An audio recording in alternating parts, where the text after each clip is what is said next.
India एक ऐसी country जहाँ पे इकोनॉमी बहुत तेजी से बढ़ रही है, पर क्या हम सबके लिए ये ग्रोथ उतनी बेनिफिशियल है? और एक सवाल जो हर किसी के दिमाग में है, क्या हम ज्यादा टैक्स दे रहे हैं? हर दिन हम टैक्सेस देते हैं, income tax, GST, corporate tax, लेकिन क्या ये सिस्टम हमारे लिए फेयर है? आखिर इंडिया के टैक्स सिस्टम किस तरह काम करते हैं और क्या सच में हम ज्यादा पे कर रहे हैं? इंडिया ये एक बहुत बड़ी कंट्री है और लोगों का इकोनॉमिक स्टेटस भी काफी डिफरेंट है।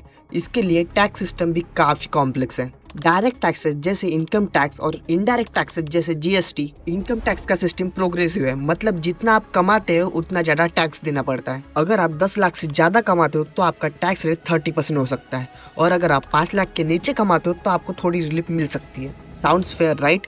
रिच लोग ज्यादा पे करते हैं और जो कम कमाते हैं उनको थोड़ा रिलीफ मिलता है। लेकिन क्या ये सिस्टम मिडिल क्लास के लिए उतना ही फेयर है? क्या ये सबके लिए इक्वल है? अब बात करते हैं जीएसटी के बारे में। ये एक कंजप्शन टैक्स है जो हर किसी चीज़ पे लगता है, चाहे वो आपका डेली फूड हो या फिर कोई लग्जरी आइटम। हर टाइम जब भी आप कुछ खरीदते हो जीएसटी अपने आप लग जाता है। जीएसटी के रेट 5% से लेकर 28% तक होता है, डिपेंडिंग ऑन द प्रोडक्ट। पर ये एक रिग्रेसिव टैक्स है क्योंकि हर किसी को एक ही परसेंटेज पे करनी पड़ती है, चाहे आपकी इनकम कुछ भी हो। ये काफ़ी अनफेयर लगता है ना? अगर आप अमीर नहीं हो फिर भी आपको वही टैक्स देना पड़ता है जो किसी बिलियनियर को देना पड़ता है, और ये टैक्स का बर्डन काफ़ी हेवी हो सकता है, स्पेशली जब हम बेसिक चीज़ें खरीद रहे हो। अब बात करते हैं कॉर्पोरेट टैक्सेस की। 2019 में इंडिया ने कॉर्पोरेट टैक्सेस के रेट काफ़ी कम किए ताकि फॉरेन इन्वेस्टमेंट आए और बिजनेस ग्रो करे। लेकिन क्या ये डिसीजन हर किसी के लिए फ़ायदेमंद था? कॉर्पोरेट टैक्स का रेट 22% तक रिड्यूस कर दिया गया था।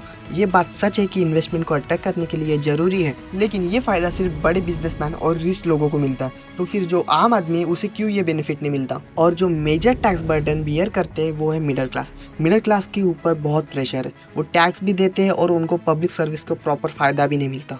मिडिल क्लास जो ना गरीब है ना अमीर है, इनकम टैक्स के स्लैब्स उन्हें ज़्यादा रिलीफ नहीं देते और जीएसटी का बर्डन तो हर किसी पे बराबर पड़ता है। फ्यूल प्राइसेस बढ़ गए हैं, बेसिक गुड्स भी महंगे हो गए हैं। यह सब टैक्सेस से हमारे लिए हर चीज़ काफ़ी एक्सपेंसिव हो गई है।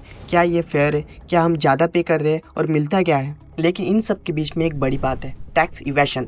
ये एक कॉमन प्रॉब्लम है जो सब जानते हैं। जो लोग अमीर है वो अपने टैक्सेस को डॉज करते हैं और उनके पास लूपहोल्स होते हैं जिनके थ्रू वो कम टैक्स देते हैं। इसलिए इंडिया का टैक्स टू जीडीपी रेशो काफ़ी लो है, मतलब जितना टैक्स कलेक्ट होता है वो कंट्री के लिए काफ़ी नहीं होता। और जब लोग टैक्सेस नहीं देते तब हम जैसे मिडिल क्लास लोग और ज़्यादा बर्डन महसूस करते हैं। और सबसे बड़ी बात यह है कि जो टैक्स हम दे रहे हैं वो किस तरह से यूज़ हो रहा है। हेल्थ केयर, एजुकेशन, इंफ्रास्ट्रक्चर, ये वो एरियाज़ है जहाँ पे गवर्नमेंट को सबसे ज़्यादा पैसे इन्वेस्ट करना चाहिए। लेकिन जब तक ये सेक्टर्स अनफंडेड है तब तक हमारे टैक्सेस का फ़ायदा हम तक नहीं पहुँचता।